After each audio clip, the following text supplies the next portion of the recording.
يلا بينا بقى نعمل كحك العيد بأحلى مقادير وأظبط طريقة. هيطلع معاكم أحلى كحك ممكن تدوقوه، طعمه خطير وبيدوب كده، وطبعا أحلى 100 مرة من الجاهز. تعالوا بقى نشوف هنعمله ازاي. هبدأ بحشوة المكسرات. عندي 100 جرام من الفستق المجروش، يعني أنا طحناه بس مش قوي. هحط عليه معلقة صغيرة من السكر البودرة ومعلقة صغيرة من السمنة ومعلقتين صغيرين من العسل الأبيض، وهقلبهم مع بعض كويس جدا. الإضافات دي بتدي طعم للحشوة وفي نفس الوقت بتخليها متماسكة، ان انا اقدر اعملهم كور كده صغيره عشان تبقى سهله عليا في حشو الكحك. طيب لو انتوا عايزين طبعا اي حشوه تانية، انا بحبه برضو بحشوه عين الجمل، بيبقى حلو جدا. يعني استخدموا اي نوع مكسرات بتحبوه. وكده حشوه المكسرات بقت جاهزه عندي. هحطها بقى في التلاجة لحد ما اجهز عجينه الكحك. عندي كيلو من الدقيق، وانا بستخدم سنبله الفرات للكحك والبسكوت، بيبقى حلو جدا في الكحك. بس طبعا تقدروا تستخدموا دقيق متعدد الاستخدامات، بس اهم حاجه يبقى نوعه فاخر وحلو. هحطه في بوله واحط عليه رشه ملح، 4 معالق كبار من السمسم المحمص،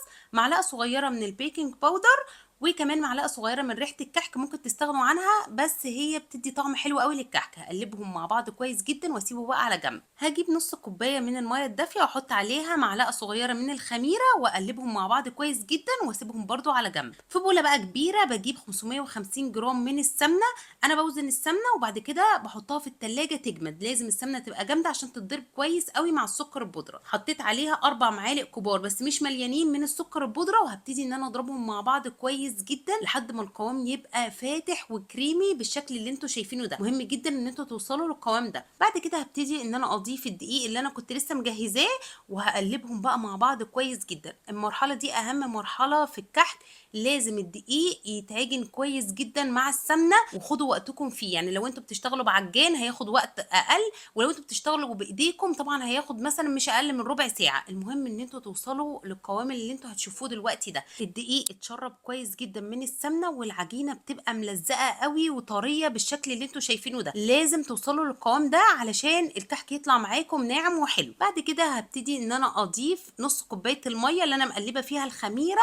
وفي المرحله دي احنا مش هنقلب كتير خالص، احنا هندخل الميه في العجينه، واول ما العجينه تلم معايا هشيل ايدي على طول. لو عجنته كتير برضو الكحك هيطلع معاكم ناشف ومش حلو خالص. وطبعا احنا بنختبر العجينه، باخد حته كده وبعد كده بكورها وبضغط عليها. لو ما شققتش يبقى العجينه اتعجنت كويس وحلوه جدا وكل حاجه مظبوطه. بشكل العجينه على طول، باخد قطعه كده واكورها بالحجم اللي انتوا عايزينه واعملها ببصمه الكحك. اسهل حاجه، بحب كمان الشكل ده قوي. وبعد كده برصها بقى في الصاج من غير ما ادهنه اي حاجه خالص. ودي برضو المحشيه، ببتدي ان انا افردها كده واحط فيها الحشوه واكورها وبرضو اعملها بالبصامه. الطريقه سهله جدا وتحفه. طبعا تقدروا تستخدموا المنقاش، تقدروا تبصموا على على الصاج، بس انا بحب ان انا ابصم على ايدي، بيبقى اسهل بالنسبه لي. بكون مشغله الفرن على درجه حراره 180 من قبل ما ابدا خالص. بيدخل على الرف الوسط، بياخد تقريبا نص ساعه. انتوا هتلاقوه خد لون ذهبي حلو كده من تحت ولون خفيف قوي كده من فوق. انا مش بحب اديله لون اكتر من كده. لو انتوا عايزين تديله لون اكتر وتفتحوا الشوايه ده حسب رغبتكم.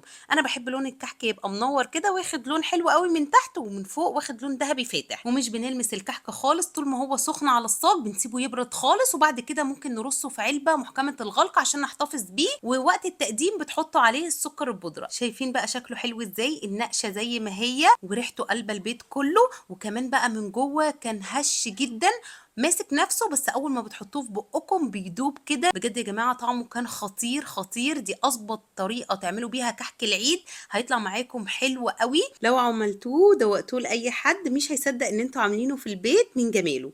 جربوه، انا واثقه جدا ان هو هيعجبكم. وطبعا لو عجبكم الفيديو ما تنسوش اللايك والشير، واشوفكم على خير في فيديو جديد.